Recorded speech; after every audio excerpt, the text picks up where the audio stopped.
Hello and welcome to the main PYQ discussion by Neenv, where we have a very specific question from world history here.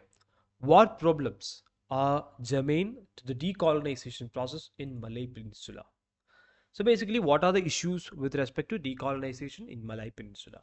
It's a 10 marker. We can call this question to be a bouncer because it's very specific about one region, that is Malay Peninsula. So we can give the map here.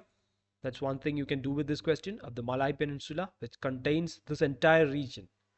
Sumatra, Malaysia, this entire region. Here you can see Malaya here. You can see Sumatra here. So we'll start with the idea of decolonization in the introduction. This is something that happened post Second World War. And colonization is something that happened since 18th century.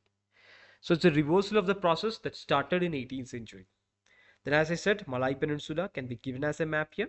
Then in the body part, we'll give the exact thing that is demanded. What problems are germane to decolonization? When it comes to Malay Peninsula, the first problem was the broader border demarcation. Now, this is something you can see in every colony. Take the case of India, for example. You have the Radcliffe line, you have the McMahon line, which is still called into dispute because these are arbitrary borders settled by the Britishers or the colonizers at that time.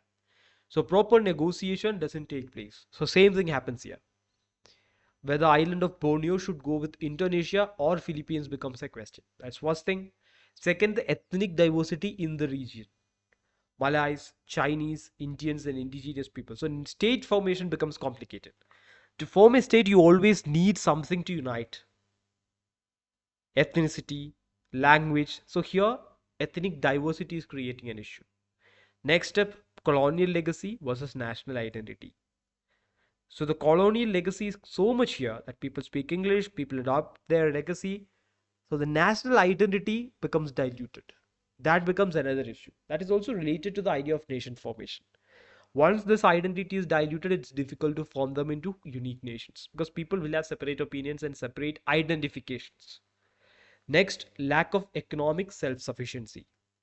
When they are colonized, they are largely supported by Britain, or it is largely integrated to the economy of the European colonizer. Here, there is lack of self-sufficiency. That becomes another issue. Then there's the possibility of a one-party rule, because this happens with every post-colonial country, because there will be a group or a national movement led by one party. But once the colonizers are taken out of the equation, then this becomes a one-party system. Now you can see a beautiful transition in terms of India. In India also it was like that. Indian National Congress was the only party. But despite going into a utilitarian or a one-party system, India slowly evolved into a multi-party system over time. This doesn't happen with other colonies. Next up, religion. Majority are Muslim Malays and minority religious groups are also there. So that also comes into conflict. Next is the appropriation of history. That's the final point.